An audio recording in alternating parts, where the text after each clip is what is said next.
आपण पाहताय महाराष्ट्र खबर न्यूज। या बातमीचे प्रायोजक आहेत Shri Ganesh jewellers and Saraf production Pune.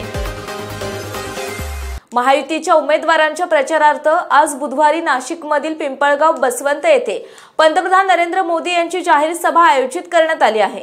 मात्र या सभेपूर्वी महाविकास आघाडीच्या कार्यकर्त्यांना नजरकैदेत ठेवण्यात आल्याचं पुढे आलं आहे।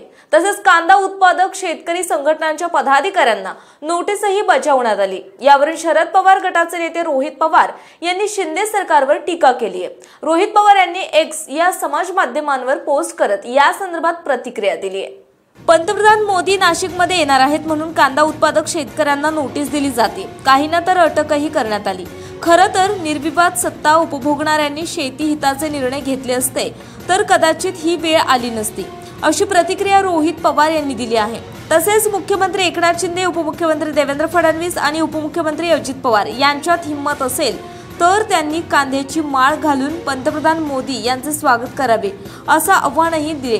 पुढे बोलताना राज्यातील नेते फुसका बार आहेत तर पंतप्रधान मोदी यांची कांद्याच्या प्रश्नापासून दूर पळण्याची इच्छा आहे। मात्र महाराष्ट्रातील उद्ध्वस्त झालेला शेतकरी बघून पंतप्रधान नरेंद्र मोदी यांचा टेलिप्रॉम्प्टर तरी कांद्याबद्दल एखादा शब्द बोलेल ही अपेक्षा आहे, असा टोलाही त्यांनी लगावला।